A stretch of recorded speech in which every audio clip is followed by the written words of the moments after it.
Show podcast. This week we're talking about 12 Monkeys, which are coming in from last week. We just got done talking about Le Jetée and Failsafe. So continuing on with the theme here, as Le Jetée was the inspiration for this movie. Yeah. How are you doing this week, Travis? I am doing all right. I had a week off of work. It was all right. It went way too fast. Yeah. Here's the thing I did last night. I think you'll be. This is a good story. I had gotten a bunch. I got a couple packages in, so I had them all like strewn across my bed. I was cleaning it all off last night, and I was like, "Oh, there's like this black fuzzy thing, it's like a fuzzball." Mm-hmm. So I went to grab it. It was just on my bed, on my blankets and everything, and it felt really, really weird in my hand. And it felt like it was moving, and I drop it on the floor, and it starts crawling around. It was a little jumping spider. Huh. Well, there you go. And I don't know if you know this. I don't know if I've ever made this clear. I hate spiders. I am not cool with spiders. I can't deal. So I was like freaked out. I did not go to sleep it was pretty late last night. I mean, when I finally wound down enough to go to sleep. Your heart rate got down enough you could actually go to bed. I've never grabbed a spider with my bare hands before, and that was awful. That's a hell of an experience. It was. You left me with a hell of an experience as well. As last week I watched Chompy and the Girls, who I believe was that was quite the film. I hadn't really seen anything like that. Actually, watching it alongside 12 Monkeys was actually kind of fun, because it was just like a weird movie next to another movie that was kind of weird. Mm-hmm. And I would recommend Chompy and the Girls if you haven't seen that. I think that is a pretty cool little film there to watch. So, it is, yeah. I enjoyed it. And I'll give you my film for you to watch next week when we get to the middle section tonight. Oh, awesome. You ready to dive on into 12 Monkeys? I sure am. Alrighty. So the director here is Terry Gilliam, a man that I love. Terry Gilliam's movies. I think other than a few of them, I've seen almost every single one of them. I don't think I've seen all of them. Yeah, well, we may watch another one next week. We'll see. Ooh. It's a guy who was kind of known, at least getting started, for Monty Python. I mean, he was part of like the original Monty Python group. Was the beyond just writing and being a star of it, also was the director of some of the animation stuff for like the early Monty Python stuff. Yeah, the illustrator. Yeah, he also half directed the Holy Grail movie. Yeah. Mm-hmm. He co-directed that alongside Terry Jones with another one of the Monty Python kind of group. I love Monty Python. Yes. I saw a funny thing online once that was like women hate Monty Python. I don't know if that's 100% true, but as a man, most men that I know love Monty Python. It's a good time. I mean, the show was great. Yes. All of the movies are fun. Every one of the movies. Mm-hmm. Do you have a favorite Monty Python movie? The one that introduced me to Monty Python was And Now for Something Completely Different. Same. Yeah, that was my intro. Yeah, that was my introduction as well. Yep. Yeah, that was my introduction it used to show up on like HBO. Yes. And I remember it would sometimes be on like TV right before I went to school. And I would just watch it and go to school reciting some of the Monty Python jokes and like some of the greatest sketches from And Now for Something Completely Different. The guy that jumps out of the window is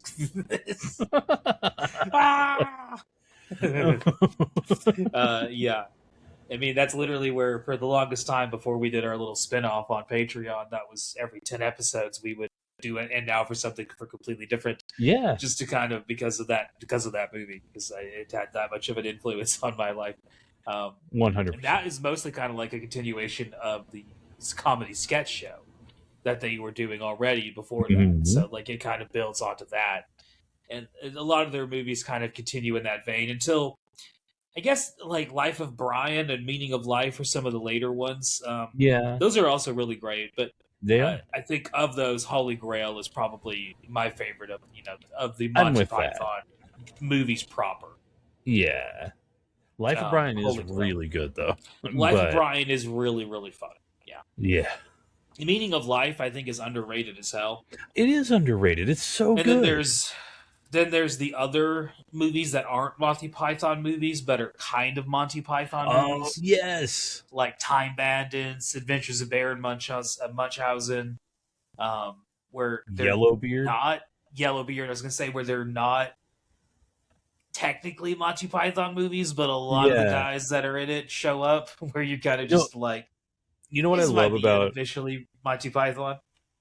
What I love a lot about Yellowbeard is it's not just Monty Python, it's Cheech and Chong also. You also get Cheech and Chong, yes. Yes. God, I love Yellowbeard. I genuinely, that is like up there for me. Yeah.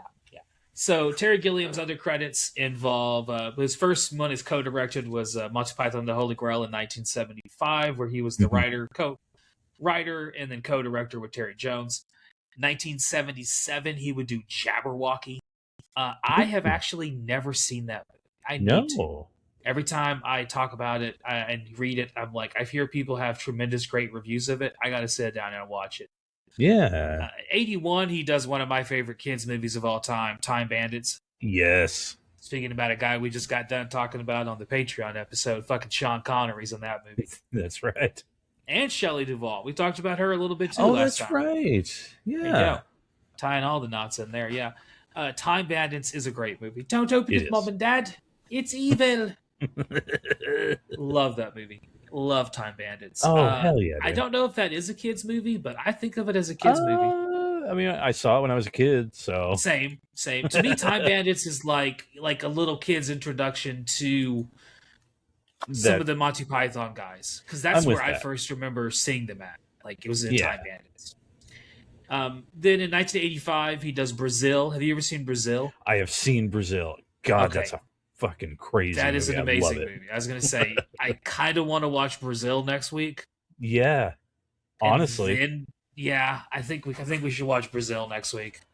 Well, especially after watching this, because there's so many things that remind me of Brazil, you know. Oh, and that's not by accident either. 88, he does Adventures of Baron Munchausen, which is another one of those like unofficial Monty Python movies. A lot of the Monty Python guys are in it. Eric Idle, he's one of the main ones that shows up in it. But yeah, he's really great. Robin Williams is in it. There's a bunch of people in that one. Yeah, a bunch of people show up to that one. 91, speaking of Robin Williams, he did The Fisher King, another movie we just got done talking about from 1991. A big year for movies, as we found out. Yep. Also, if you're listening and you would like to tune into the Patreon, shameless plug, our most recent episode, we dived into Highlander 2, which you and I disagreed with Mr. Roger Ebert. He said it was the worst movie of 1991, and we definitively proved it was the fifth worst movie of 1991. Take that, Roger. Dead motherfucker. Is he dead? Yeah, he's way dead. Oh, okay. Well, good. Half the time I say people are dead and they're not dead, so, you know. Yeah, you really want people to be dead. 1995, he does 12 Monkeys, which is what we're talking about tonight. 1998, Fear and Loathing in Las Vegas, a movie a lot of us millennials grew up watching. Oh, yes. Another one of those movies that God did to us, man. God did to us, man. Benicio del Toro's best movie. Tobey Maguire's best movie. Oh, absolutely. His speechless role. Just the weirdest looking drifter ever. His wispy, partly bald, long blonde hair. Exactly. 2005, he would do two movies. One of them I don't like. One of them I do. Tideland, I like that movie. And Brothers Grimm, I don't like that movie all that much. Oh, I never watched Brothers Grimm. It's the one with Matt Damon and Heath Ledger. Oh, okay. It's okay. It's okay. It's not as good as you want it to be. Yeah. Especially for a Terry Gilliam movie. Right. He would go back to the world of sci-fi in 2013 with The Zero Theorem, which I've never seen that movie. I need to sit down and watch that one. I know it has Christoph Waltz. Yeah, but I've never watched it. 2009 though, and in 2018 he would kind of go back to his excuse me, kind of like fantasy films with a comedy twist where he would do the Imaginarium of Dr. Parnassus. That's a Oh fun yeah, movie. I really it like is. that movie. It's crazy. And then in 2018 he would do The Man Who Killed Don Quixote, which is another really great movie. That is. Yeah. Anything involving Don Quixote is a great movie. Was that the one with Adam Driver? Yes, Adam Driver is in that. Yeah, that's right. Okay. Yeah, the whole story of Don Quixote is a tremendous comedy. I love Don Quixote. I think that's one of like the best original comedy stories. And I anytime I play D&D, I try to make my character a Don Quixote archetype, where he's just a bumbling fool who thinks he's a hero. That's awesome. I love it. Love it. I love Don Quixote. Such a good idea. He would do a bunch of short films as well. Terry Gilliam would. So yeah, a bunch of stuff. And he was also an actor in a bunch of the Monty Python stuff as well. Yep. As well, showing up in stuff like Brazil, Spies Like Us, Jupiter Ascending, and things of that sort as well. So kind of also doing little cameos and things along the way. Some fun stuff there. Yeah. The writer of this film we have actually talked about before. Both of them. All of them. Technically, the film is inspired by La Jetée by Chris Marker, who we talked about last week. However, the duo that actually sat down and wrote the movie were Janet Peoples and David Webb Peoples, who were a married couple who wrote films. And we've talked about a lot of their work before, because we've reviewed one of their biggest films. It was one of our biggest reviews on our first season of this show. They are the guys that wrote Blood of Heroes. Ooh, awesome. Love that movie. Exactly, yes. Other big credits they would be responsible for included Ladyhawke, Blade Runner. Oh, shit. Unforgiven. Oh, yeah. And Soldier, the Kurt Russell movie. Oh, yeah. Oh, dude. So, that's wild. That's a hell of a resume right there. Hell of a resume. Speaking of hell of resumes, as we dive into the cast, some of these people we've already talked about as well. And the ones we haven't talked about have tremendous amount of credits. So let's, here we go. The star of the show is Bruce Willis. Talked about him a couple times before, most predominantly with Armageddon, one of our first reviews. I love Armageddon. I grew up as a big Bruce Willis fan. One of my favorite movies as a kid was Die Hard with a Vengeance. Oh, yeah. Which is a weird thing to say out loud, but I loved Die Hard with a Vengeance as a kid. My parents took us to see that in IMAX. It was awesome. It's funny that we bring that up, because Die Hard with a Vengeance would actually come out the same year as 12 Monkeys. Oh. And one of the reviews of 12 Monkeys that Terry Gilliam reads in the documentary of the making of 12 Monkeys, which is on the DVD copy of 12 Monkeys. Shameless plug for physical movie lovers out there. There's about a 90-minute documentary that Terry Gilliam financed on the making of this movie. We'll talk about that here in a minute. But in one of the reviews, someone mentions that this is Die Hard 3. Oh. And Die Hard 3 would come out the same year as this movie. Both starring Bruce Willis. Actually, he had a busy 1995. He was in 3 movies in 1995. Oh, damn. Actually, his from 1990, let's say from 1991. Why not? We're a big fan of the year 1991 in this podcast for some reason. Until, let's say, the year 1999, because that's when Armageddon or Armageddon came out. Here is the list of movies that Bruce Willis showed up in. So, 1991, he would be in Hudson Hawk. Yep. Billy Bathgate. The Last Boy Scout. Awesome. 92, he shows up as a cameo as himself in The Player, which is a great movie. Well, I don't know if I've seen that. That's a great movie. Yeah, you would love that movie. Then he would also be in Death Becomes Her in 1992. Yeah. That's amazing. Oh, yeah. That was one of those movies we had on VHS. Me and my sister tore it out. Like, Yes. 1993, he would be in another cameo as John McClane in Loaded Weapon. yes. God, that was It's a I think funny I've one. said this before, but Loaded Weapon, I saw that before I saw Lethal Weapon. Like, Hmm. Yeah. it's so dumb. And then he would also be in Striking Distance in '93. Not as familiar with Mhm. that movie, but it's Uh, like a Sarah Jessica Parker, Tom Sizemore, like action thriller kind of a thing. oh, '94 would be a big year for him, though. Pulp Fiction yep. and North come out in 1994, Oh yeah, as well as two other movies that he was in: Color of Night and Nobody's Fool. I've never seen either of 1990, those.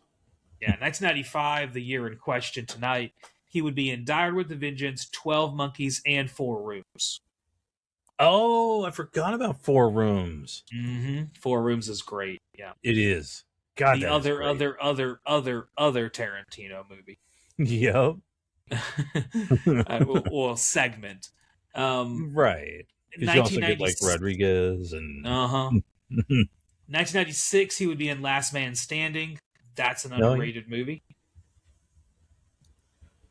He would be in 97. He would be in The Fifth Element. that's right. Mm-hmm. Love that movie.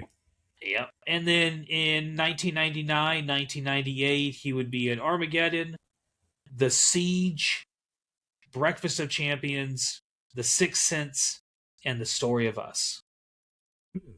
So a I knew. romantic comedy, a horror movie, a weird indie drama based on a Kurt Vonnegut novel, a sci-fi epic, and some action movies to round out his list of movies there. Like, Dang. is tons of movies. Yeah. And of course, we can't talk about Bruce Willis without talking about him in 2026, where he's currently not doing very well Not from all really. reports, and apparently no longer even has any knowledge or memory of his extremely successful and memorable acting career. Yeah. Yeah, it sucks. That's awful. I mean, It is. that's one of those things we joke and say getting old sucks, but getting old sucks. Good. Seriously. Especially when you think about it in this context. Oh, yeah. Bruce Willis has been in a lot of movies that we still have to talk about. Planet Terror, tons and tons and tons of movies. That was just a short little selection of films in that Oh, yeah. in that like 7-year stretch, and of those movies, so many of them were memorable. And that's not even including all the movies he would do all the way up until like about I think 3-4 years ago. Yeah. I know he kind of is one of those actors that like towards the end of his career, like the last like 7-8 years of his career was pretty much nothing but direct to video, Netflix. Oh, kind yeah. of trash. It was pretty much trash, but he was. A lot of trash. They were trying to secure for his family, Yeah, he had to. When you think about what he was doing, he was basically paying bills. Exactly. The only way he really could, especially future bills, because he kind of probably knew what was on the horizon. Yeah. How could you not? It's kind of when I first heard about it, I was like, I don't know what he's doing, but yeah, but then it kind of became obvious pretty quick. Like, oh, okay, because every movie he's clearly being fed lines, and it's like, oh, okay, something's I've watched a couple of them, and they're pretty bad. Yeah. There's really hard to find one that's really even worth giving a shit about. They're just not. Yeah. Kind of easy to forget, pretend never existed. So there's Bruce Willis. We'll talk about him a few more times in the show. Another guy that we'll talk about a few more times on the show is Brad Pitt. This would actually be early into his career. So 1995, he would actually kind of blow up. Just like we talked about with Bruce Willis, he also had a big 94, 95. Yeah. So before this movie, just looking at the movies he would do before this would include Thelma and Louise in 1991, Cool World in 1992. Yeah. Johnny Suede in 1991. Oh, yeah. Which is an underrated film. I think, yeah, you're right. Yeah, A River Runs Through It. Speaking of underrated, there's another 1992 little underrated movie. California. Oh, 93. Dude. That's a good time. That is a good one. True Romance, also from '93. Him on that couch. Mm-hmm, mm-hmm. Interview with a Vampire would be made in '94 and come out towards the end of that, beginning in 1995. He actually would agree to be in this movie before Interview with a Vampire would come out. Oh. Which is why they were able to get him cheap. Because had this movie come out after Interview with the Vampire, you're not getting him for that cheap. No, not at all. Yeah, no, not anymore. The other movie that would come out in 1995 that would make him even more famous would be Seven. Oh, what was in the box? Anyway. Yeah, what was in that box? Yeah, in between Interview with the Vampire and Seven, he would also be in Legends of the Fall, which was also a pretty popular movie. God, that's such a good movie. Yeah. And then immediately after 12 Monkeys would be in another hit movie in 1996 with Sleepers. Oh, I forgot he's in that. Yeah, he's pretty good in Sleepers. Yeah. Oh, I haven't. Career takes a little bit of a downturn. 97, he was in The Devil's Own. That movie sucks. I've never seen it. It's not very good. 7 Years in Tibet isn't that great. He was Meet good. Joe Black is kind of overrated. He's good in it, yeah. I'm going to go ahead and stop you on what you just said about Meet Joe Black. Uh-huh. I fucking love that movie. Genuinely. That movie rocks me, dude. I don't know what it is about it, but I really, really like that movie. I'm the target audience, apparently. Apparently.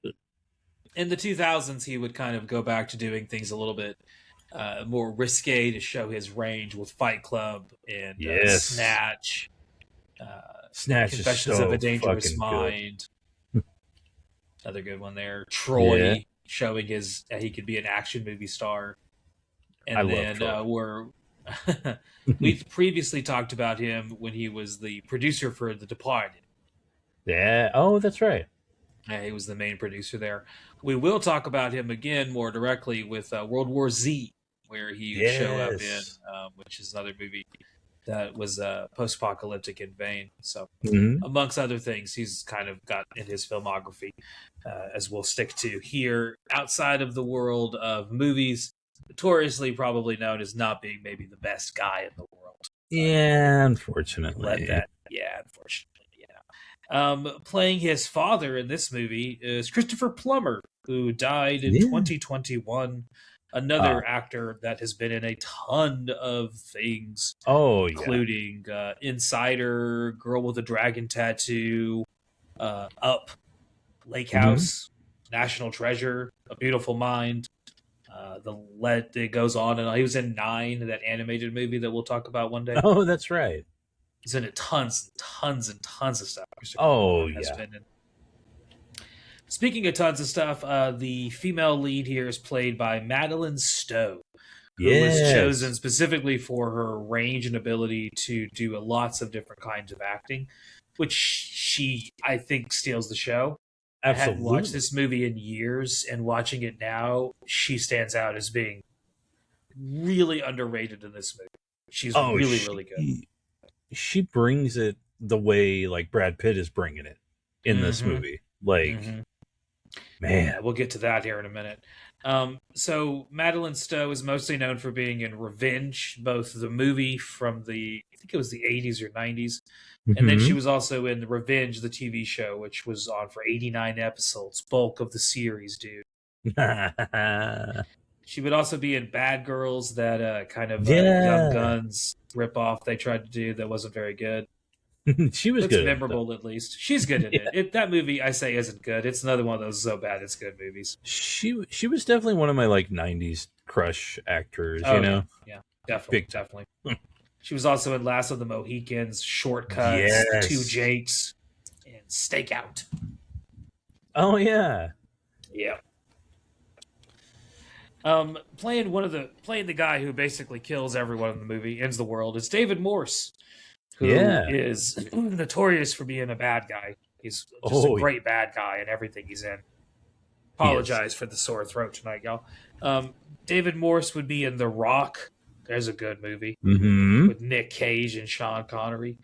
Contact, Green Mile, Hurt Locker, He was also in World War Z, so we will see him again. Hey. He was in Drive Angry, another Nick Cage movie. Oh yeah. And he was in Long Kiss Goodnight. Have you ever seen Long Kiss Goodnight? Yes.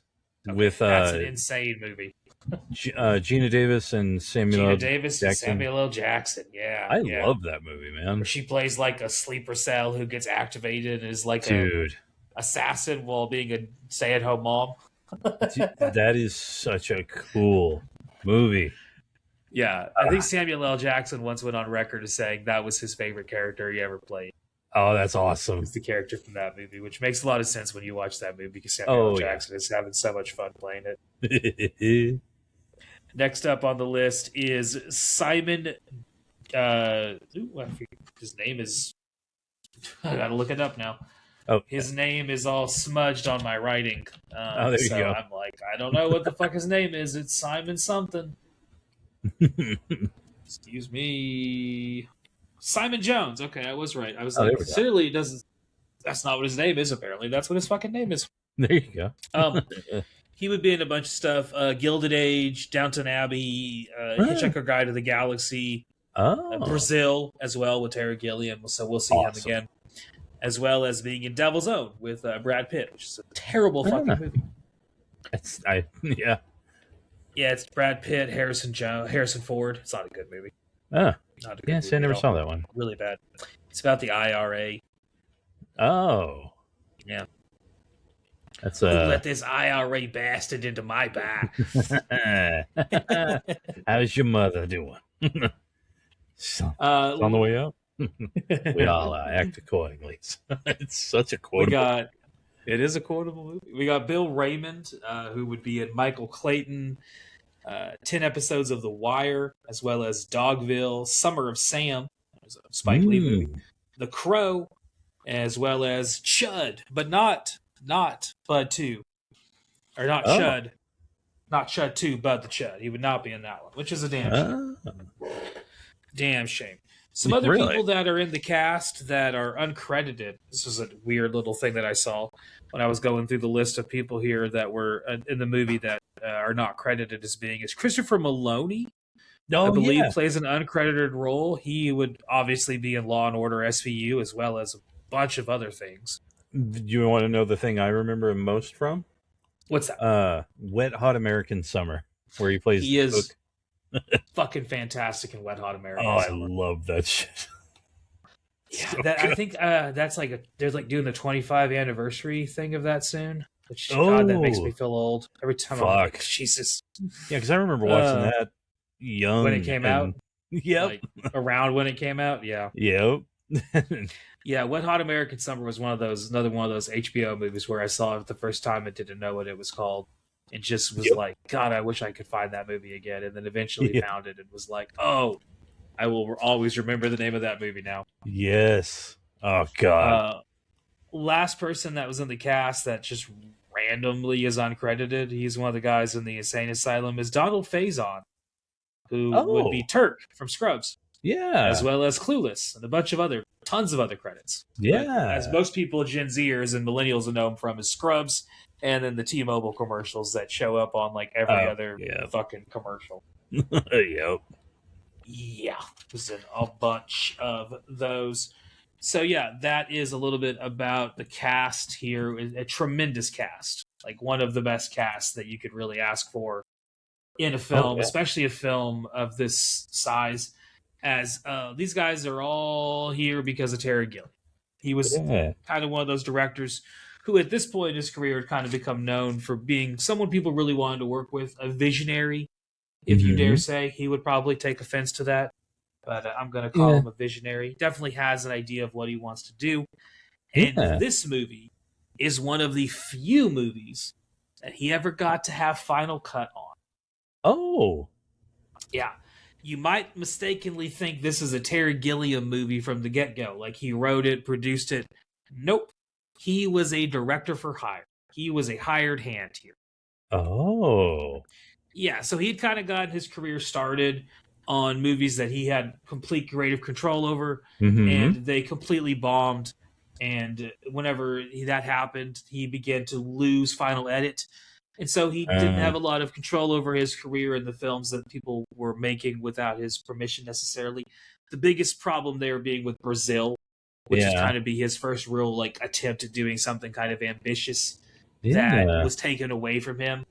And yeah, this one was not. He had complete creative control all the way through. And as the documentary that he financed shows, he was very collaborative. Like there are lots of times in the documentary he works with Bruce Willis on lines, and like one of the things that I thought was really interesting is seeing him work with the actors, because he works with all of them in different ways. Like Bruce Willis and him, he's very specific with Bruce Willis in the documentary where he's like, I don't want you to do a lot of like the usual shit that you do.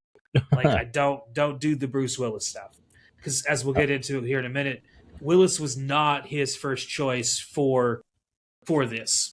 Oh. Willis was chosen because, once again, he was a hired hand. We need to put a Hollywood star attached to this, someone that's going to drive people into the theater, right? Yeah. Enter Bruce Willis, right? Yeah. So when he interacts with Bruce Willis in the documentary and the making of, he's very specific and direct, and Bruce Willis and him will have a back and forth where Bruce Willis will be like, well, like whenever I'm fighting her, she needs to have a weapon, because if not, no one's going to be believing that she's able to like stand up to me and defeat me. And I was like, that's a good point, Bruce. Yeah. And then with the creative people, he's speaks to them in a very interesting way. Very, very just, I really like the documentary of it. I'll put a link to it on our page so people can click on it as well. It's on YouTube. You can watch it on there as well. And far out. Yeah, this is a great job. It's one of those things where it gets very detailed in his creative process and how he works with people and how he's willing to let other people kind of let their vision play out and then kind of be like, okay, let's take a step back and see, like, did that work? Did that not work? You know, really, really interesting. And also him working with the kid that plays the younger version of Bruce Willis. That was cool to see, because he's very like, you know, telling the kid like, hey, here's what's going to be happening. Like, here's how I need you to react. And it's really funny because the kid's like, because Terry's like, so you've never been here before. You've never been to an airport before. And the kid's like, oh, but I have though. And he's like, well, no, but in the movie though, you haven't. He's like, oh, okay. So I should like be looking around and amazed at everything, huh? And Terry is like, yes, exactly. It's like, okay, cool. Like, yeah, that was really good stuff. Awesome. Really cool to see him interacting with that way and like not being like a dick about it when he totally could have been a dick about it, you know? Yeah. Yeah. So he has final cut here. Final say. He had it all. And it's one of the few movies that he ever did have final say on, especially early in his career. Yeah. It makes that kind of made me think, like, I was shocked just now to hear that it was a director for hire gig, you know? Yeah. This was a director for hire gig.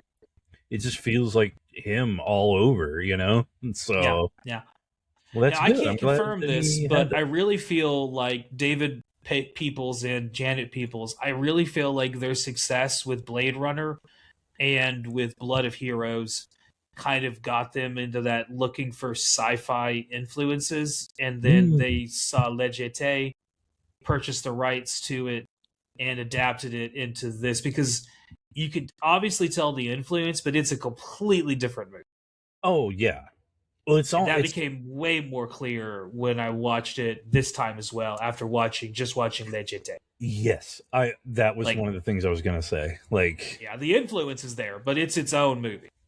It's certain things are kind of flipped on its head, like from from Le Jetée. So, and we'll get into that a little bit too, because Terry Gilliam has said he had never seen that movie before he made this movie. Wow. And I believe him. After watching this movie, I'm like, you know what? I have no reason to say you're lying to me. But also, like, visually, he doesn't accidentally, like, he takes some influences here and there, but not directly so where you're like, you clearly had seen the other movie. Exactly. Like, you could tell that he read the script, and the script is based on it. So there's a lot of similarities scripting-wise. But direction-wise, it's a complete Terry Gilliam movie. Oh, yes. Oh, it reads like a Terry Gilliam movie. especially when you watch this after watching like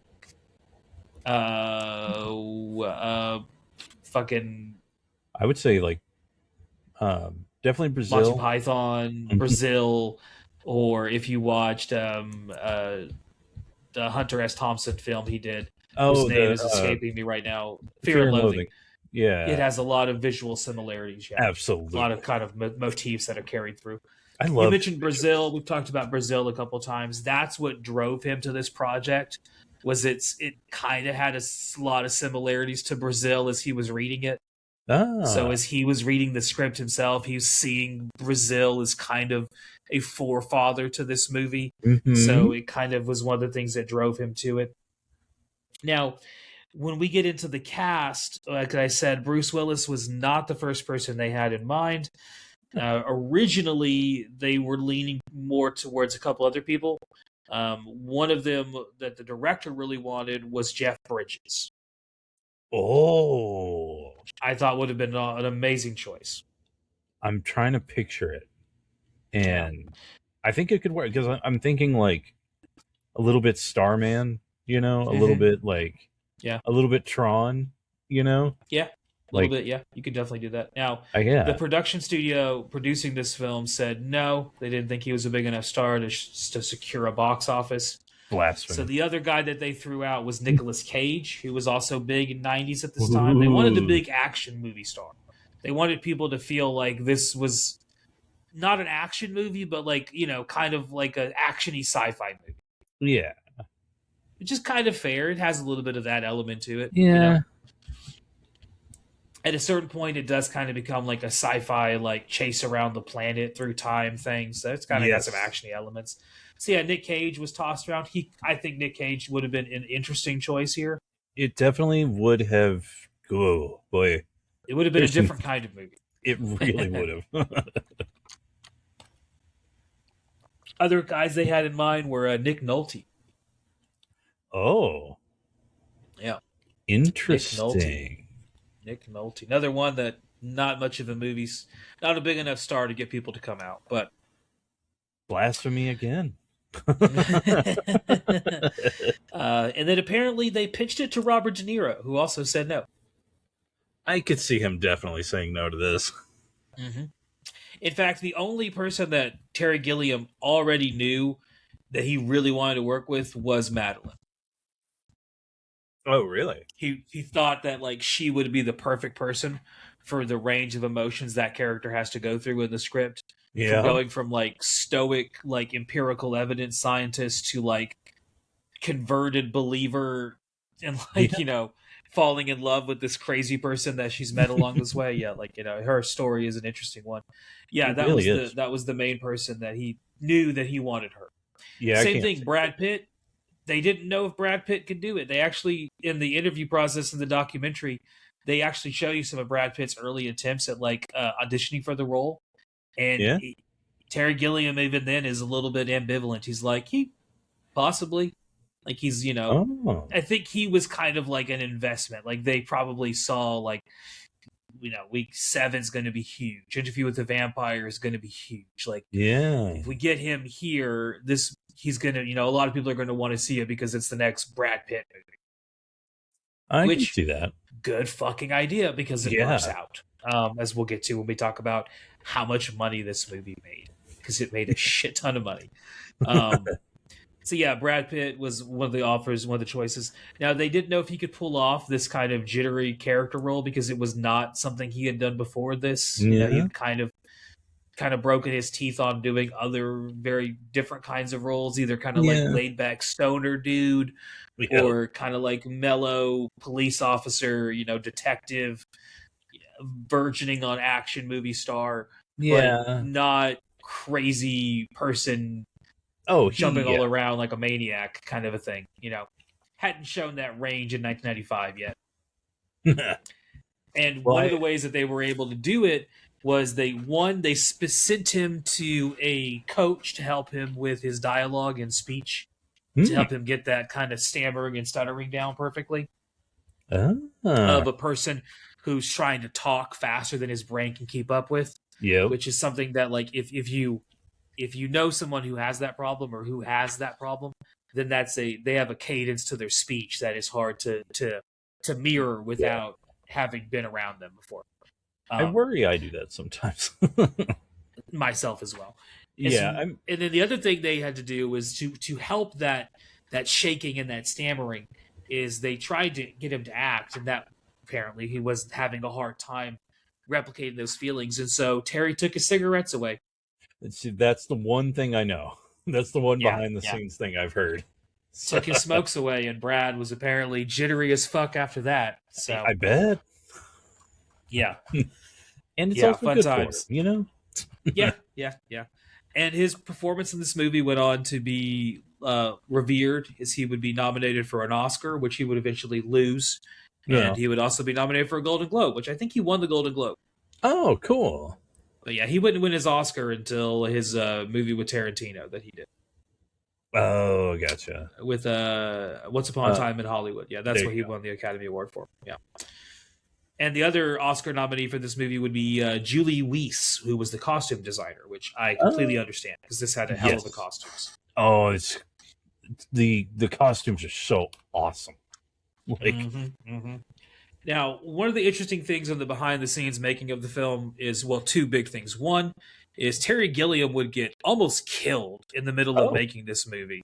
At one point, he would take a little bit of a break, like a little bit of a weekend, and he would go horseback riding. In the middle of horseback riding, he would fall off of his horse and almost die.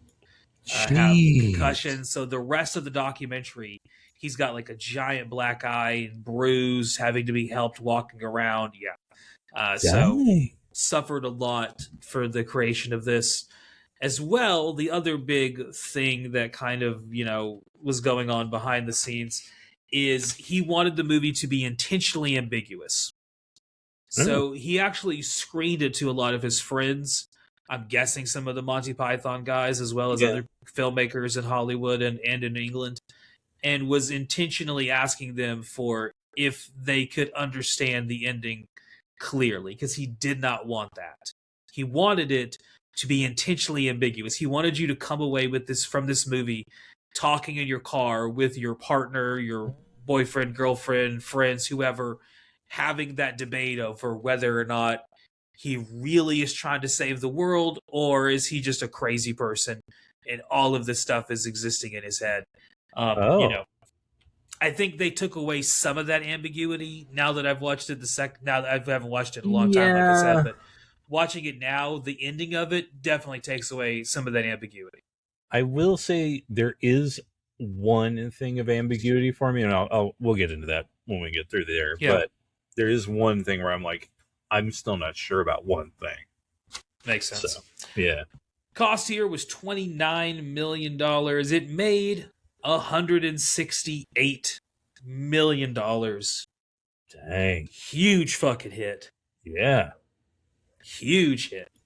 Yeah, $29 million investment to make $168 million. Like I said, the producers were smart people with getting early on Brad Pitt when he was cheap before he blew up. Yep. As well as Bruce Willis was wanting to work cheap because he wanted to work with Terry Gilliam. This was during that time when I think Bruce Willis really wanted to prove he wasn't just an action movie star. Which makes sense. You kind of stretch your range, do some stuff, work with some of the up and coming guys, Tarantino, Terry Gilliam, show your stuff. Makes sense. I love this movie. I will say that definitely one of those movies that, having not watched it in years, now that I've watched it, I'm like, I forgot how good this movie was. Oh yeah. So 12 Monkeys came out on January 5th, 1996. Here's what was going on in the world on January 5th, 1996. There was a blizzard hitting giant chunks of the United States. Don Shula had just retired as coach of the Dolphins. Oh. The charts were popularized by a few people here. We got One Sweet Day by Mariah Carey and Boyz II Men. Talked about Mariah Carey on our Highlander episode from 1991. So like 4 or 5 years now of Mariah being top of the chart. Forgot how popular she was in the 90s until you go back and look at this stuff. Yeah, really. God, she was popular. Mariah Carey was. Speaking of popular, the most popular rock band at the time. Any guesses? Uh, 96. 96. Oh god, rock 96. band. Yeah. I'll give you a hint. They're not from America. Oh, well, shoot. Oasis. I don't know. There you go. You're right. Oh, Oasis. really? Oh, okay. Yep. Number one song was Wonderwall. I mean, yeah. Well, you know what band After I really like? fucking all. From that Britpop scene. Well, kind of. They're a little after, but they're Scottish, and of course they share the first name, or their band name is my first name. So. Oh, that band, Travis. Yeah. Gotcha. Well, gotcha. in I was gonna guess a bunch of different Britpop bands. I was gonna be like Pulp. Oh yeah. Oh, Pulp. Yeah. Elastica. Oh yeah. They have a that's song. my favorite. Oh no, that's a really good one. Travis has a really cool lyric. It sounds like I'm talking about myself. The band Name Travis from Scotland has a lyric in one of their songs from like it's like later 90s where they're just like, "What's a Wonderwall anyway?" I love that line. My favorite version of Wonderwall is the Cat Power cover version. Oh, it's a really good song. Yeah, Cat Power. I don't think did a I've great heard that cover one. of Wonderwall. Yeah, I like her version of it. I the like most Cat popular pop song at the time was Earth Song by Michael Jackson. Good song. It is a good song. Speaking of good songs, the most popular dance song at the time was Ace of Base with It's a Beautiful Life. Whoa. Yes. I have that song. I always have that song stuck in my head. Oh yeah, my sister had that CD. Mine did as well, and Yep. I also would borrow it because I kind of secretly love me some Ace of Base. Oh yeah, love me some Ace of Base. I would take that CD and her Aqua CD. Mm-hmm. It's a good time.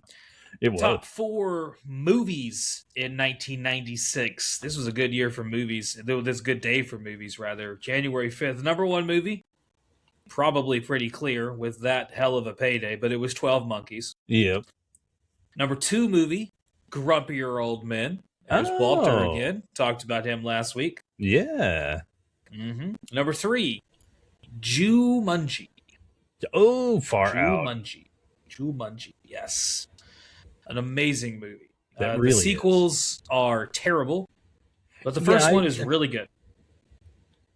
Well, because I remember reading that book when I was in like elementary school, and then the movie came out, and I was like, "Oh, this is awesome," because it took me right back to the book, Yeah. And the whatever movies lately, those adaptations of it, not as good. Yeah.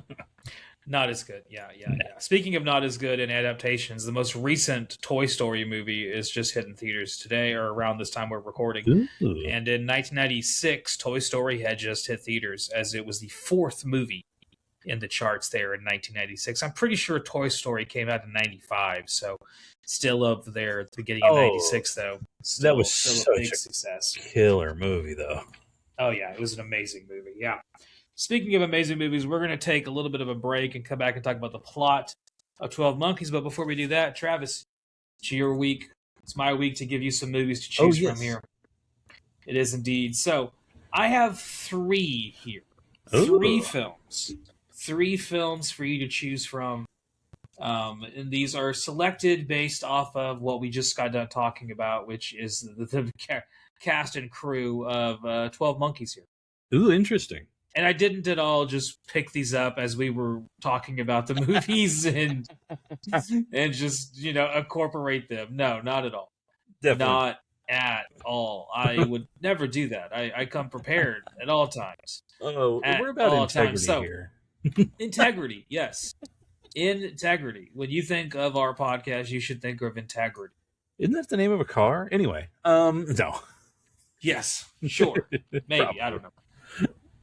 So the 3 movies that I have chosen here are, first one is The Player, which you mentioned you had not seen, which is directed by Robert Altman, starring Tim Robbins, as well as Whoopi Goldberg, Fred Ward, and Brian James, a man we have talked about many, many times. Yeah. It has a bunch, and I mean a bunch of people making cameos. 65 people in total. It's about a guy trying to become like a Hollywood player. Like he's a movie executive, right? So he's got to play the whole studio system. It's a fun little film. I think you would like it. It's like I said earlier when we talked about it. I think you would actually really like it. Got nominated for a bunch of awards. I'm surprised you've never seen it. Yeah. Next up was Fast Food Nation. This is one that while we were talking earlier, we were mentioning Ethan Hawke a couple different times, and it just popped up, and I was like, oh, I didn't know if you'd ever seen this one. It's got Bruce Willis, Wilmer Valderrama, Greg Kinnear, Chris Christopherson, Avril Lavigne, Patricia Arquette, and it is directed by our good old friend Richard Linklater. Have you ever seen Fast Food Nation? I've never seen it. So it's kind of like it's basically like it's an adaptation of the book. So it is kind of based off of the book, but it follows like a person, all these people getting sick off of eating fast food, and how like fast food system is manufactured in America and how many different people it exploits. It's a good movie as long as you are not in the middle of eating McDonald's. Well, yeah. Yeah. Last one was Brothers Grimm, directed by Terry Gilliam, starring Matt Damon, Heath Ledger. You mentioned you had not seen it. It's also got Peter Stormare, Jonathan Pryce, and Monica Bellucci. Okay. I think just looking at these three. Yep. See, I don't know if I want to go the obvious one that I would go for, or I am. The Player is the one that I think would be the obvious one for me. You're going to go with The Player. Nice. Yeah. Nice. I think you will really like that movie, so I am curious as to see what you think about it. Yeah. Yeah. So we'll hear from Travis next week and see what he thought of The Player from 1992. Directed by Robert Altman, starring good old-fashioned Tim Robbins. I do like me some I think you're going to really like that movie. Awesome. I think you're going to really, really like that one. So, next week, what do you want to talk about? We just talked about Brazil. You want to just dive into Brazil next week? I'm down. I feel like keep that Terry Gilliam going, Like yeah. I think that's a good idea because that's a natural segue to Quiet Earth because Quiet Earth is another 80s movie. Ooh. So you get 80s sci-fi with Brazil, which is an underrated 80s sci-fi. Yeah. And then more underrated 80s sci-fi because I really want to watch Quiet Earth because I think another movie that you've never seen that is one of my favorite movies. I think you would really like it. So we're going to build to that in this month of July. But next week we will do Brazil. So come back for that. Awesome. See y'all then.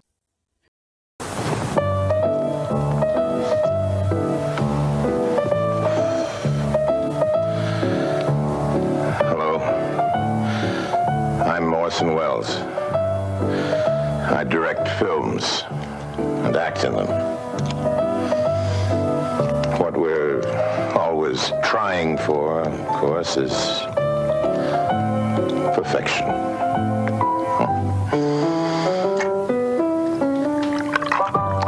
In a film, that's only a hope. But with Final Picture Show podcast, you can rely on it. Perfection.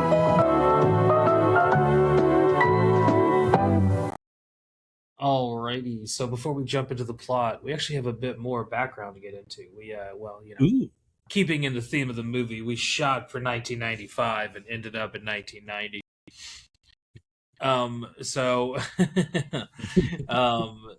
Other, more the background of the film that I just thought was interesting to get into before we got into the plot of it, because I didn't see how these things were going to just naturally appear within the course of the movie. But the flying, rotating, circular telescreen that he speaks to, Bruce Willis does to the doctors. Yeah. So that was the most expensive prop in the entire set. In the entire movie. And then in the documentary, they specifically get into it kind of get frustrated even that it's not working properly. They wanted to really make it smooth with its movements and less janky and jerky. And so that ended up leading to a lot of work, a lot of money, and eventually a lawsuit as well, which is kind of funny. Oh, of all the things that this movie related into. It's like, why not a lawsuit? Yeah. yeah, right. And in 2013, Terry Gilliam would do Zero Theorem, which we talked about when we talked about his filmography. And supposedly, there's a fan theory that all three of his dystopian sci-fi movies are connected. Brazil, 12 Monkeys, and Zero Theorem, all having like an interwoven kind of narrative that some people see a connection between. I have not seen Zero Theorem, so I can't speak on that. But I'm interested now to watch it because I'm really curious as to what the hell it could be. Really? Yeah. We mentioned how much money the movie made when it opened, but we didn't talk about its competition. Would you like to know the movies that it was up against that weekend? Yes. Stiff lineup. Mr. Holland's Opus. Oh shit! That movie will make me cry every fucking time. It's a pretty sad movie. Another movie that makes me cry every single time. From Dusk Till Dawn. Oh yeah. When Danny Trejo gets killed, it's just a sad moment for me. It is sad. The last one that came out this weekend was Black Sheep, the underrated Chris Farley movie. I'm going to say underrated. Definitely underrated. I Kill Whitey. I love that movie. It's the dumbest scene for me. Yeah. Like the one that gets me the most is probably the worst, or not the worst, but the dumbest scene where it's such a throwaway. He's trying to get cell reception up in the mountains or wherever they're at. Yeah, and he falls down the cliff. Well, before that, he hits his head on a tree, just on a tree limb. That's it. That's the one that fucking kills me. Like every time I see it. My favorite and I think back on it. My favorite bit of practical in that movie is whenever the cabin that they're in, it gets knocked off its foundation and is slanted on like a ledge, and they're playing chess or checkers, and he gets frustrated because David Spade will never move his back row. And that part always kills me as a person who I have a hard time not invoking that line every time I find myself playing checkers. Like, it's easy to win if you never move your back row. Man,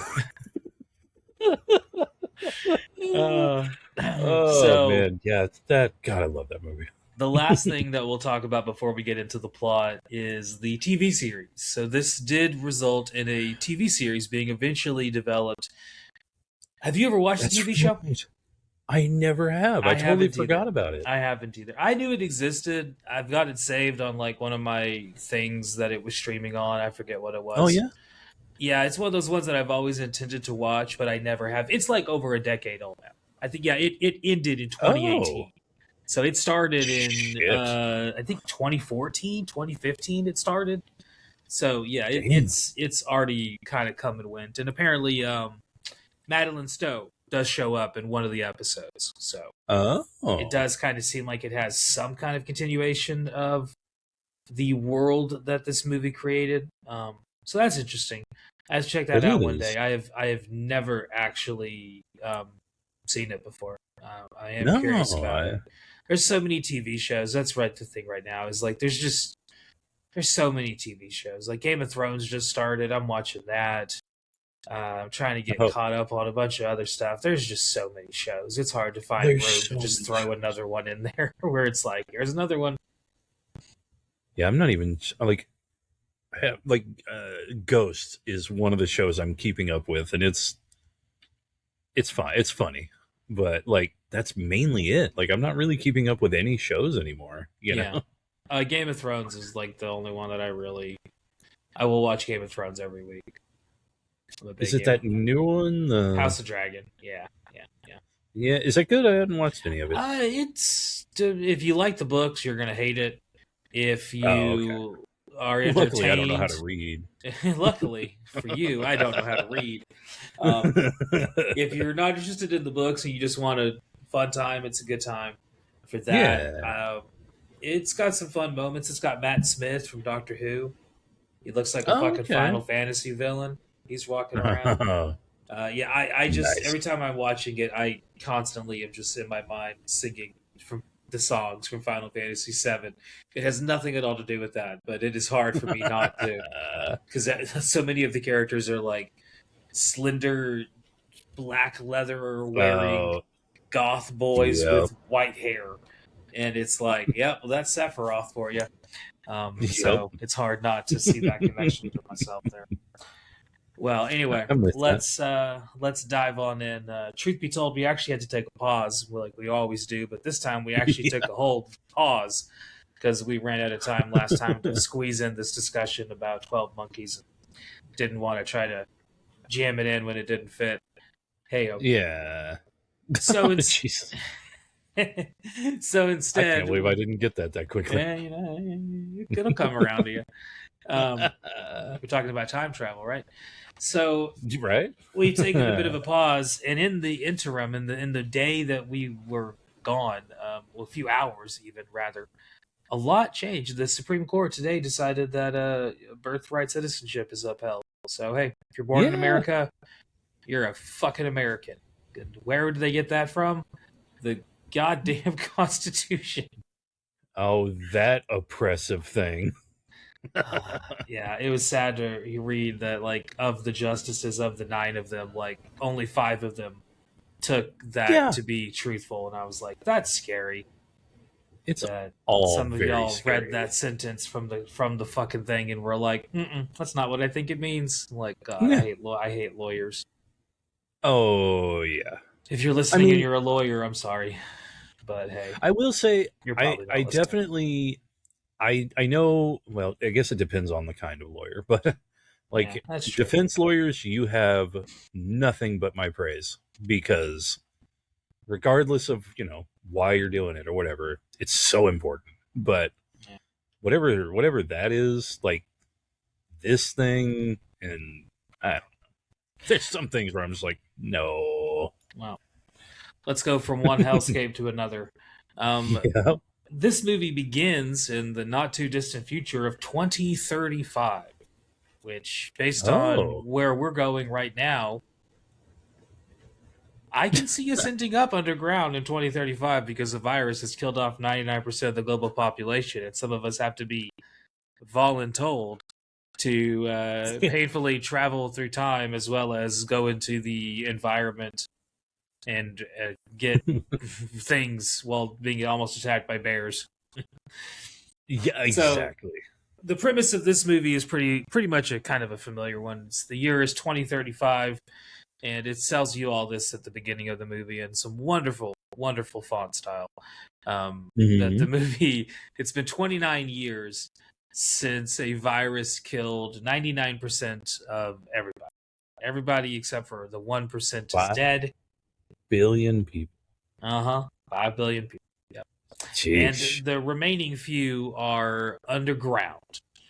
And they are making do with what they have. It doesn't look good.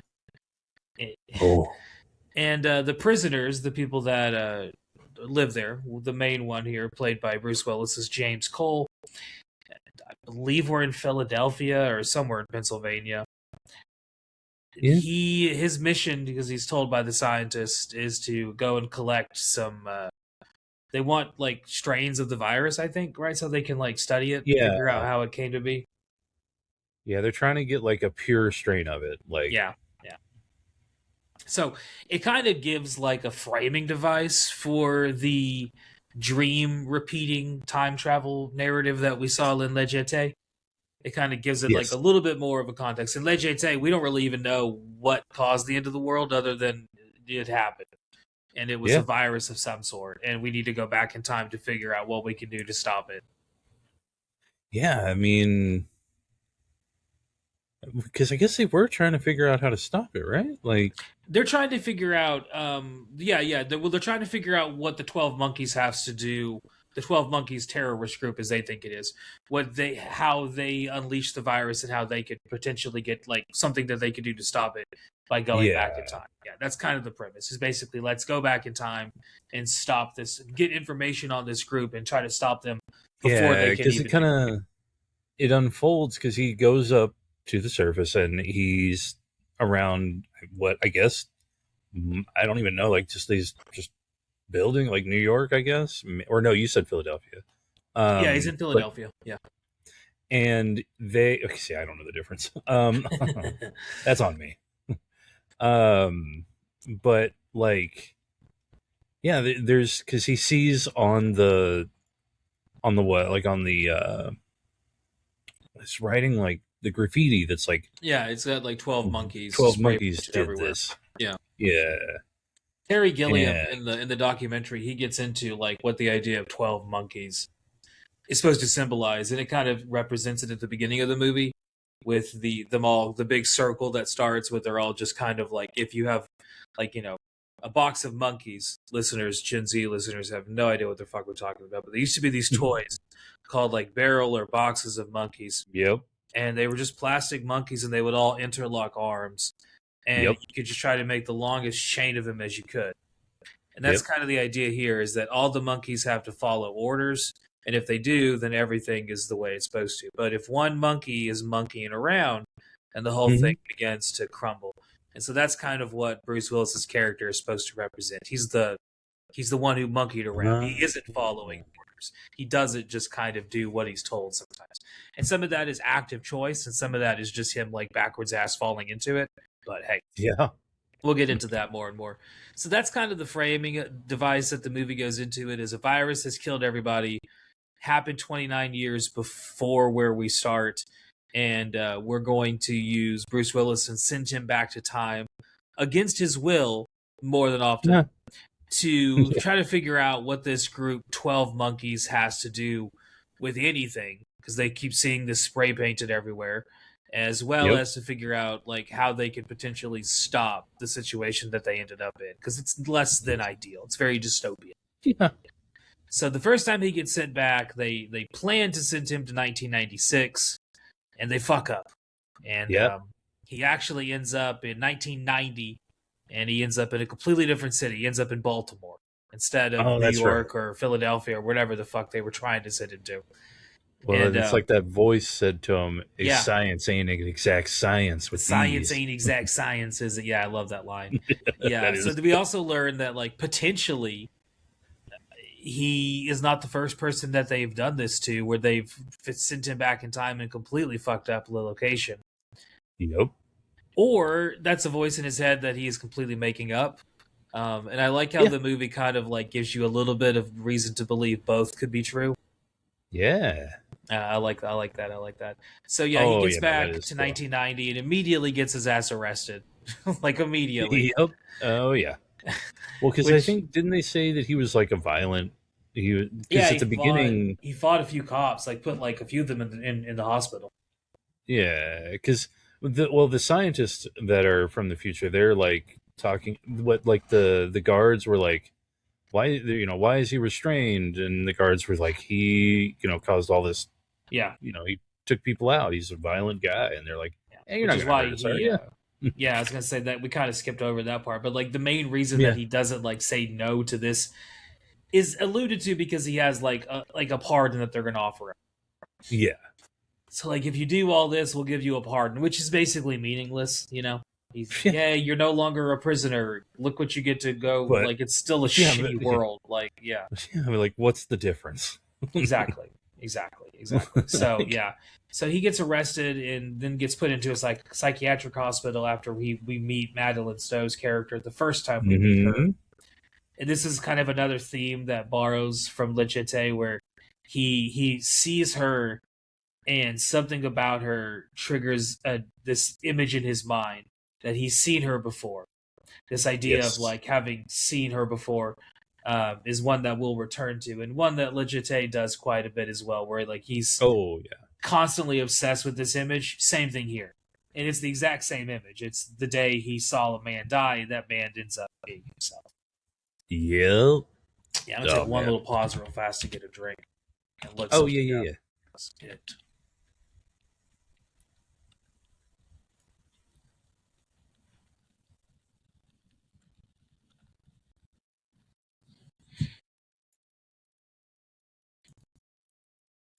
Okay, that's what it's called. Okay, cool.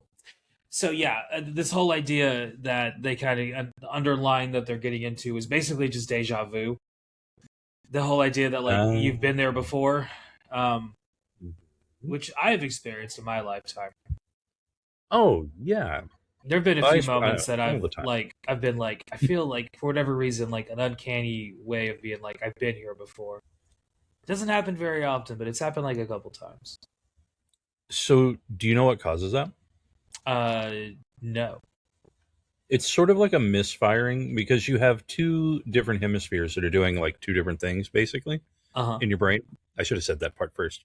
But the like what you're seeing and everything, like what you're experiencing, you're kind of perceiving it like microseconds after it's actually happened, you know? Mm-hmm. So when you have these certain like misfires between the two hemispheres, it's kind of like a misfire basically. It is you're sort of like you're seeing something that it's basically seeing again. It's like it's seeing itself again. Mm-hmm. So your brain is like interpreting it as something that it's already experienced. Interesting. And yeah, it's really uncomfortable. Like there's no, like even knowing that, or I'm not, if someone knows more about what I'm talking about, which could be anyone, um please, definitely, and if I need to be corrected, please. But because this is like I'm just using like half remembered things that Yeah. I've have Yeah, heard you're in the trying your past. best. I'm trying, but yeah, and apparently like it's something that people with like seizures have a lot, like especially Yeah. like for a seizure. Yeah, I So can see that being a mhm. thing of the sort, like anything kind of related to like neurologically, that being something that could happen. That's not the weirdest thing that's ever. The weirdest thing that ever we've fallen down a rabbit hole, but why not? The weirdest thing Yeah. that ever happened to me Mhm. was when in Odessa, Texas, which I know isn't saying much, but this is when I was like in junior high. It's like Mhm. 12, 11, something like that, and I was at the mall, Music City Mall, and I was walking around with my dad and my sister, and they had gone to go do something else. I'm just walking around the mall by myself, going to GameStop, whatever. And there's a bunch of kids there, like younger kids than me. It's like kids that are like 6, 7, 5, no, maybe not 5, but like 6, 7, 8 year olds, like, first graders, second graders, stuff like that, right? Yeah. And I'm like sixth grade, so I'm like, fuck those kids, right? But I'm like, I don't know any of them. Like, I've never met these kids before. No idea who they are. Odessa is a small town, but it's still like almost 100,000 people even back then. Yeah. More now, probably. Oh, So much more now. I was gonna say, yeah, back then it was like a little over 100,000. So like, I definitely didn't know these kids, and I'm Yeah. not a popular person in this city. So I'm walking around, and this kid I've never met before walks over to me as I'm just walking and goes, "Hey, Matt," and then just Oh. walks away. And Oh. I'm like, even right now, my hands on my hair, my hands still, my arm stands up when I think about it. And Yeah, dude. I don't know who he was. I never knew who he was. I still to this day don't know who the hell that kid was. He just walked up Ugh. to me, somehow knew my name, said hello, and then walked away. And even in that moment, it fucked with my mind because I was like, how did he know my name? I don't know who the fuck that kid is. He's the Still, world's best guesser.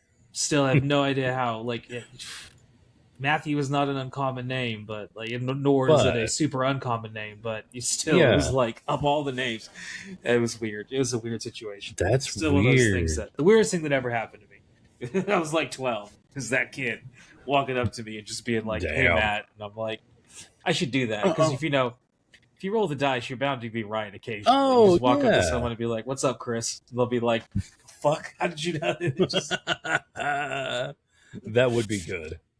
that'd That be would be great. good. That'd be fun. So yeah, he back to the movie. He Yeah. is in the past, but he is talking about their future. So the 12 Yes. Monkey group he's referring to has not even formed or started yet. They Nope. wouldn't start until later into the 90s. He is too early. So as the scientists are trying to listen to him, they think he's fucking crazy because he's talking Yep. about like you know this terrorist group that's going to bring about the end of the world in 1996, and he's talking about it 6 years beforehand. And it's a funny little situation there that kind of plays out. Which this ends up with him meeting Brad Pitt's character, who we're going to meet a couple more times throughout the movie. And I had forgotten how good Brad Pitt was in this movie. Honestly. Yeah. Forgot how good Brad Pitt is in this movie. This might be my favorite Brad Pitt movie upon like all of his career now, having like he's getting older now. But like watched like the vast majority of a lot of his movies that he's been in now, like his Ocean's 11 stuff, Inglourious Bastards, Once Upon a Time in Hollywood. 12 Monkeys is really fucking good, and it's such a different Brad Pitt performance. I think that's a big part of it, you know, because he's really like, I don't know. I mean, you're having to really like put him outside of the box, you know, and it's kind of awesome. He does great at this. Yeah, he's amazing. Yeah. So, in the ability to, there's an escape that he helps. And in the middle of the escape from the insane asylum, he is immediately returned to the future of 2035. And this is when the scientists figure out, like, A, they want to know if he left a phone call, which he hasn't recorded yet, so he doesn't know what they're talking about. But B, they also want to know, like, where he was, who he interacted with, how he did. And they blame their failures on him. Where they're like, he's bringing up like, you sent me to the wrong time, the wrong place. Like, what am I supposed to do? And they're just like, so you failed. Like, well, yeah. What'd you do? Did you waste your time with drugs and women? Yeah. So what was it, Cole? Did you waste all your time on drugs and women? Why would they arrest you? Why would they think you're crazy? Like, how is this not the first thing you think of? Yeah, exactly. The whole thing is silly. Science ain't an exact science to these folks. Science ain't an exact science these days. So basically, having gathered absolutely no really relevant information that he knows of yet, but later, as we find out, he gathered pretty much everything he needed to know. Yeah. And he actually loops around to the beginning of the movie, which starts with somebody, there's a text on the screen that explains, like, in 1990, somebody is going to tell, I forget the name, Jeffrey Cole is going to say that the world is going to end in 1996. And, he's proven to be correct. Yep. We don't know that yet, but we will here in a little bit. Right. And so they're going to send him back again. And this time, they're like, we're definitely not going to get it wrong. We're definitely not going to get it wrong. We're definitely going to get you back to 1996, exactly where you need to be. Where does he end up? World War One. World War One. In the French, like in the trenches, like on the French side. And he meets a friend there, his friend Jose, another prisoner. Yeah. Who he shows up there. He sees him for just a second before getting shot in the leg, and that bullet becomes relevant much later. Yep. Oh yeah. The bullet becomes kind of like a sound of thunder, to borrow from some Ray Bradbury there. Oh. As like the artifact that is carried through the time dimensions that kind of begins to complicate things, because later on, whenever they pull the bullet out of his leg, she thinks it's just a regular old bullet, but they do the diagnostics on it, and they're like, yeah, that bullet's from hundreds of years ago. Yeah, like, we need you to come redo your statement. Yeah. We need you to come redo your statement because you sound crazy. Yeah. So, this happens for just a minute, and then we cut to her, Madeline Stowe's character, the doctor, and she's now giving a lecture, which becomes relevant later, where she talks basically about the Cassandra complex, which is this mythological idea of the character of Cassandra, who is has a punish. Basically, the punishment is she has destined to be able to see the future, but whenever she tells anyone, no one believes her. Oh God. Yeah. So she's kind of forever destined to see humanity live out its follies without anyone ever being able to believe. Yeah, it's a terrible thing. Yeah. And so she's Greeks, man. Yeah, and this is where, going way back to our old episodes of Mad Max, I'm going to pause and say, metaphor.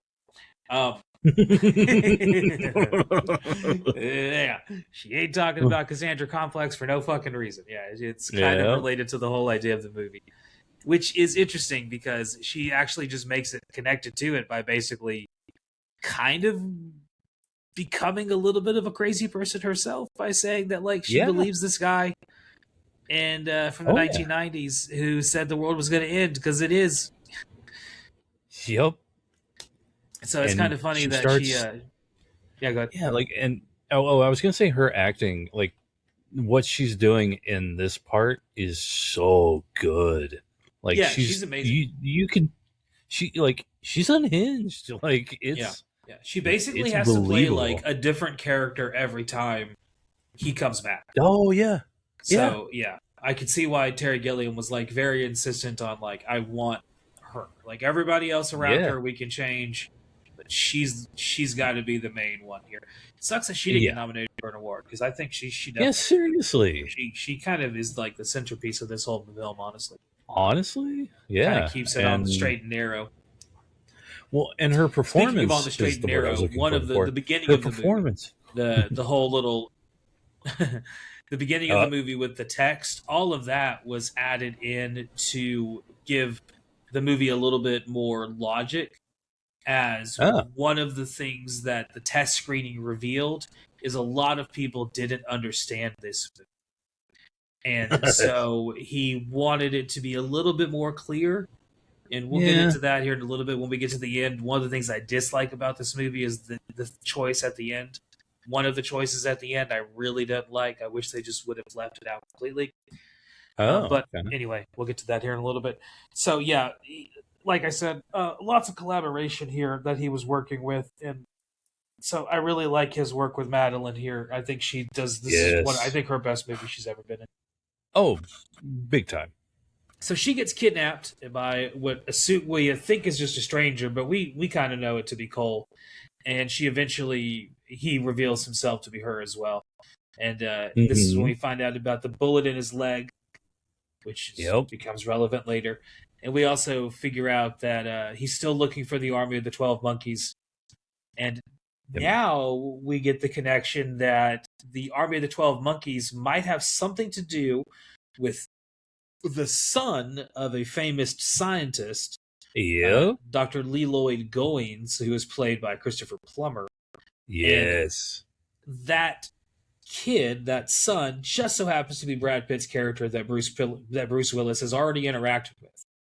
Mm-hmm. So I love how they like set this up where like these kind of like just like the 12 Monkeys with like looping each other, where you kind of see what character here, and then they show up again in a different situation here. I wonder if the TV show does some of that, because that'd be cool to see. Ooh, that would be cool. Oh yeah, I'm getting more and more like interested in the show now. Yeah, same. Yeah, me as well. Mm-hmm. Yeah, so he finally meets Brad Pitt's character in this universe, and now he's kind of like a little bit more of a stuck-up rich kid, but still a little unhinged, especially whenever you push come to shove. I love how when he first meets him, he's like, "I have no idea who this man is. Do whatever it is you people do to these torture people. him. Do whatever. Torture him." And then like a second later, he's like, "Of course I know him. Like he's my friend." Like, because this is where he reveals that maybe, just maybe, the whole thing was Bruce Willis's idea. Yeah. The whole virus thing. Oh, I love that shit. Yeah, I really like that too. I completely forgot about that subplot of this movie. That like it's insinuated that like it might have been your idea actually. Yeah. I thought that was kind of fun because he's like, remember when you said, and we were talking around and you were talking about it, and you said, wouldn't it be so cool if the animals could take back over if we just killed everyone? Yeah, just like, wipe out humanity with the virus. Yeah. Oh man. It's just interesting. It's like these people who want to purge society for the sins they've committed, and yet are kind of like unaware of like what that purge would actually fully entail. Yeah. Like how extreme that would be. 99% of the population extreme. Oh yeah. Yeah. Yeesh. So this is also where we start to get a little bit more about Dr. Peters, who is the assistant to Dr. Leland. who turns out to be very important at the end of the movie. That's right. Yeah, he's going to be the one who eventually unleashes the virus. Which I was going to say, I forgot the actor's name again. He is played by what is his name? Yeah, why do I forget his name? David Morse. David Morse, thank you. David I was Morse, like, I can picture him so so clear. Can I, yeah. My mind was like, I was like, I know his face, but I can't think of his name. Yeah. So she wants him, Bruce Willis, that is, Madeline Stowe, wants him to turn himself into the police as they're coming for him. And as she's developing a plan for him to do this, he immediately gets teleported back to the future. Leaving her there like, on her own. I do want to stay here, and I do, he's starting to kind of give in. He started to give in. I mean, why could you not? He literally lives underground. He doesn't get to go outside. He has to put on like layers of protection. He has to get deloused several times in order to come back in. Most people don't get to come back. If you have if you mess up at all, they'll just leave you to die. Yeah. Get eaten alive by bears that they're still running around. Because that's pretty much what's left. The animals have taken back over, as they say several times in the movie. The world is all dogs and cats. I love that saying. Yeah, that is. I'm gonna start saying that. The world is all gone dogs and cats. So, yeah. He then goes back to 1996. But now she sees him again. And then we get a little bit more character development here as they kind of started to develop a little bit of a love for each other. Yes. Yeah, which is interesting. This is a thing in the documentary that they mentioned that some people really didn't like the love story element and wanted it removed. Some people that watched the test screenings wanted it added in. Terry Gilliam made it very clear he hates test screenings. Oh, yeah, fair. And even though the test screenings coming out of this movie were not good, it did not get good test screenings. The people that tested it did not like this movie. It was very middle to bad reviews. Terry Gilliam changed very, very little. Oh, that's good. He added a little to the beginning and a little to the end to shape it up, make it a little bit more clear. But otherwise, didn't change a whole lot. Just kind of was like, I have final cut. I believe in the movie the way it is. Yeah, that's what we're going with. Like, I'm not going to change what I'm making to fit these people's opinion. Which I respect that. I respect the shit out of that. Yeah, totally. Oh God, no! I can't imagine. God, sorry, I'm imagining being in that scenario, like creating something and then having like the consumer come in and make a decision on it. And it's like, I don't think so. Yeah.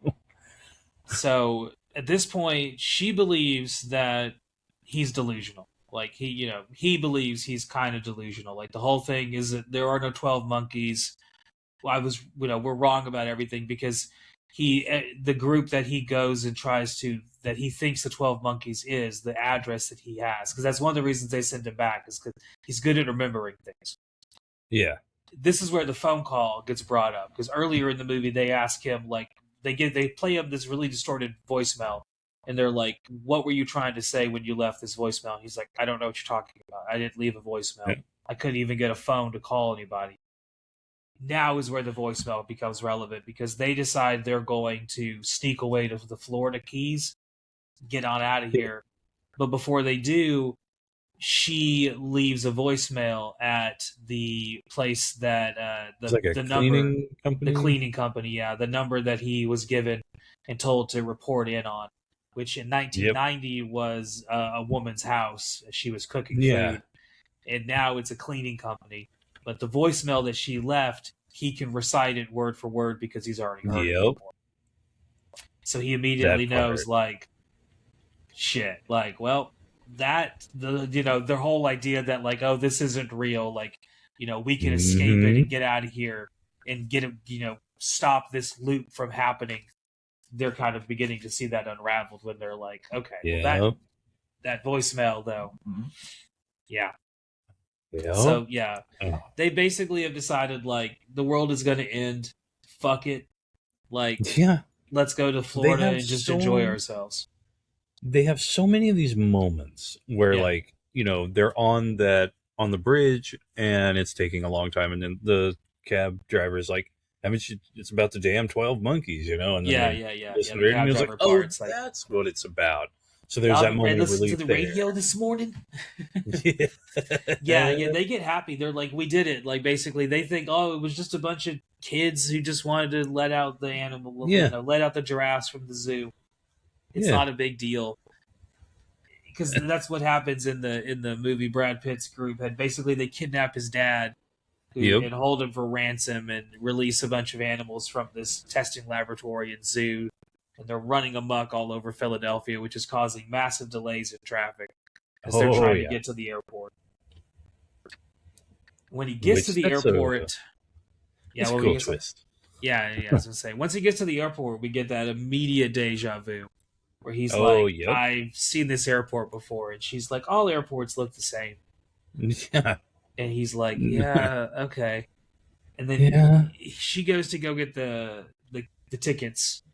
And they're trying to be incognito because the police are looking for them at this point.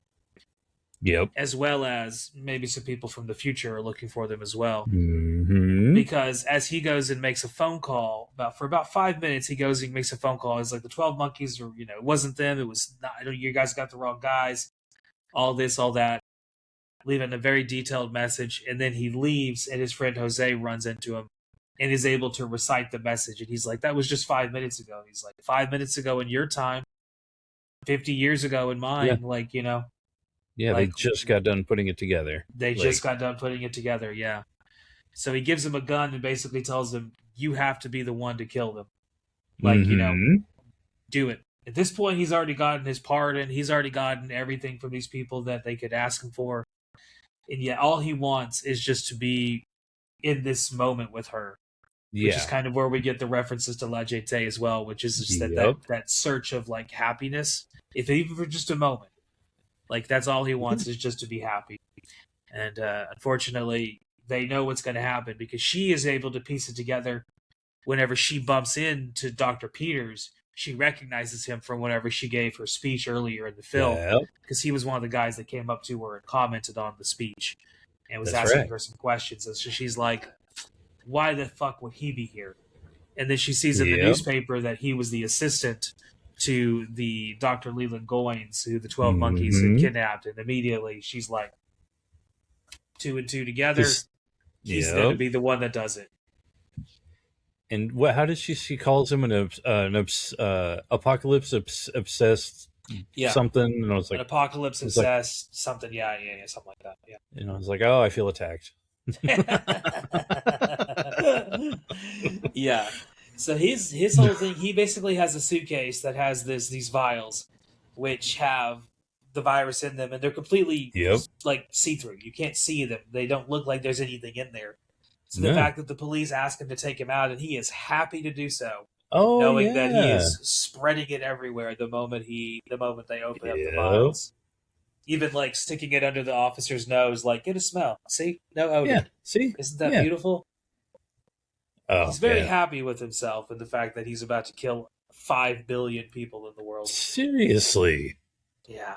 And this is where the movie loops back in on itself. So the dream that he had always had as a child of being in an airport and seeing a man killed in front of him, now he is that man as an older man. And he finally is able to understand the whole connection that the past has to the future. Yeah, and there's a line that he says, and this is where I'm like, man, I have a struggle at this part because there's the idea of is it real or is it not? Is it that part I don't have a question about. I fully accept it's real. Yeah, same. But the part that he says, this isn't even about the virus anymore. It's just about control, right? Yeah. To Jose. And and I start to think maybe it is. Maybe it's not about. Maybe it's just about them having that control over people, Yeah. And I think that's because the very last scene, after he is shot down. After he's shot down, yeah. This is also behind the scenes, there was a choice that had to be made. They had two different endings they could have gone with, and this is one of the things they changed it because of the test screenings. They elected to go with both endings.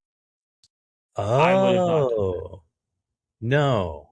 Well, yeah, because one of the endings I really, really like, the plane, yeah. The actual ending of the movie where we see him, the young Cole, go into the car and he sees the plane fly away and the camera like angles down. Keep all that. That's fine. Yes, 100%. The part where Dr. Peters gets on board and he talks to the other lady and he's just like, I think you're 100% right, ma'am. You hit the nail right on the head. It's like that was a little like, okay, yeah, I get it. I don't need you to like do a little. You recognize who he's talking to, right? I recognize who he's talking to, yeah. That's the thing where I was like, oh, did we cut out? Oh, yeah. She's like, oh, people are, so whatever. He's like, I think you hit the nail on the head. That part was a little like, okay, yeah, I get it. Yeah, see, that's what really makes me think, like, I don't think they are interested in stopping the virus. I think they're, well, and I guess they're not.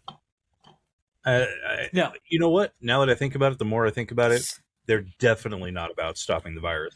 Now, they are thinking about curing, because I guess they feel like it already happened, it can't be stopped, Yeah, here's my take. I think all post-apocalyptic movies, and all pre-apocalyptic for movies for that matter, or books, films, whatever. The reason I like them so much is they all kind of vacillate on this fulcrum of like the before and the after world. Like before the apocalypse happened and what comes after. And what comes after is interesting to study because you usually have like two different groups, and almost all the movies we've looked at have had this, where in one shape, form, or another, where you have like one group who wants to reestablish the status quo, like whatever was in existence before, we need to rebuild something in that image, but more utopian. And that utopian can oftentimes come across as very dystopian because, especially here, it's just like tendrils of control. We need volunteers. He didn't volunteer; he was asleep. He basically is an animal in a zoo in the same way that the movie is setting these animals free. It is kind of a big premise of the movie. In the apocalypse, they are the animals in the zoo. They're underground, getting picked up and carried over to do these little asinine missions, And so you have one group that wants to just replicate the status quo and make it into a utopian enterprise for whatever the top 1% that still exists is. And you have the other group that kind of wants to change things. That's like, well, following whatever rules we had in place got us here. So maybe we should change those ideas. And so that I think that's one of the things that you see here is that, like you were kind of saying, at the end of the day, it's not about solving the virus. It's not about saving the world. It's about control. Like they want to know how exactly we got here so that way we can further exhibit control over all of these volunteers. And if the volunteers know that we are responsible for it, that doesn't make it any better for us. Yeah, right? Like they're just going to be pissed at us, even though, we're the ones in charge of the whole situation. So, yeah. A really cool ending. I didn't like the choice in having the both endings. If I was there that day, was a child, I would have been like, just leave it with the first ending. I don't need him to get on the airplane and have that little thing. No, you can have him get on the airplane. That's fine. But like, once he gets on the airplane, I know what happens next. Like, okay, everyone dies. Cool. Gotcha. We're just interested in the loop being closed that has been established as a closed loop, and we're just watching that loop close. And that's all it needs to be. Yeah, exactly. For a time travel movie, I don't know if it had too many time loop problems. Not ones that I like immediately picked up on and noticed. I don't know if it's Primer level of time travel sci-fi details, but I was rather impressed. I like a good time travel movie. Oh, I love a good time travel movie. Love a good time travel movie. Well, thank you all for time traveling with us this week to 1995. What are your final thoughts on this movie before we get on out of here? This is a movie that took me so long to understand. I mean, but I was young when I first saw it. Like, Yeah. I was, because what, 95? I was 12. So, you know, it was a really hard movie for me to understand. And I was just like, is he crazy? What's happening? Like, and I was just like, I don't get it. And then I would watch it again and again. And I was just like, am I still not getting it? And it wasn't until I was older, which is a frustrating thing, that I finally was able to be like, okay, I can really maybe I just don't pay attention very well, which believable if you know me. But I don't know, it frustrated me, but it's always a movie I went back to because I always loved it. I always loved the visuals, everything. Like the Terry Gilliam of it was always something that grabbed me, Definitely. like so whether I understood it or not, I've always loved it. Yeah, this is one that watching as a kid, we grew up watching a lot of Bruce Willis movies, some sci-fi movies that he was in, like Fifth Element. And then you watch this after Fifth Element, and you're like, oh, I don't know what the fuck is going on compared to Fifth Element. It's a very different kind of movie. But in spite of that, it is a movie that, as a kid, I thought was really interesting visually. Same thing like you, didn't quite understand what the movie was about, other than like it was a sci-fi movie with Bruce Willis. Yeah. That wasn't Fifth Element, right? Didn't have much more understanding of it than that, but now watching it, I understood it a lot more and really appreciated it a lot more. Not one that like I watched a lot growing up. Like I watched it as a kid. I watched it maybe one more time in like college or late college, and I kind of understood like, okay, it's into the world, paid a little bit more attention to what was going on as opposed to just the visuals being interesting, but didn't really think of it as like, okay, anything being like an amazing movie or anything like that, just like another sci-fi movie. Now watching it, I can understand completely what people who say like this is like a masterpiece from the 90s sci-fi, because it really is. It is one of those movies that does ask you to think a little bit more and pay a little bit attention to what is actually happening and what people are saying, as opposed to it just like spoon feeding you a story. And I really appreciate that, especially in 2026, because boy, goddamn, does a lot of modern sci-fi spoon feed you the shit out of a story. Oh God, I'm with you there. Yeah, they don't. There's very little movies that come out nowadays where you walk away from them, especially the sci-fi genre, where you walk away like with questions and theories, as opposed to just like, well, that was entertaining. Thanks, Marvel. So this one I really like. I'm interested as hell to watch the TV show. That may be a TV show we have to dive into after Highlander. Yes. Maybe have to see what's going on with 12 Monkeys. We got a lot of post-apocalyptic TV shows. There can only be 12. We're the 13th monkey. Ooh. There you go. Well, from our 13th and 14th monkeys to hopefully your 15th and 16th and 17th monkey, however many monkeys you are.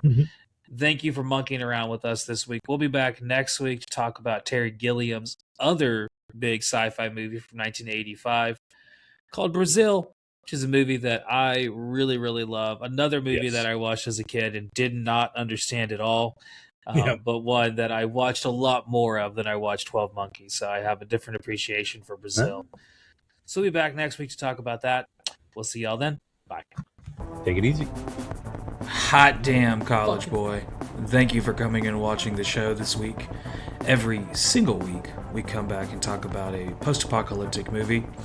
And it's a good time. Sometimes we talk about extremely obscure movies that virtually no one really else talks about. Sometimes we talk about mainstream stuff that pretty much everyone talks about. So either way, you can come back and get some enjoyment. Hopefully you enjoyed it. If you did, you could give us a like, subscribe if you're watching on YouTube. If you're watching elsewhere, then rate the show 4 or 5 stars, whatever you felt. Leave a comment or anything of the sort. It helps with the engagement and all of that fun stuff that people always talk about at the end of these episodes. So thank you sincerely for listening, if you have listened, and thank you. I don't know what else to say. Just a simple thank you.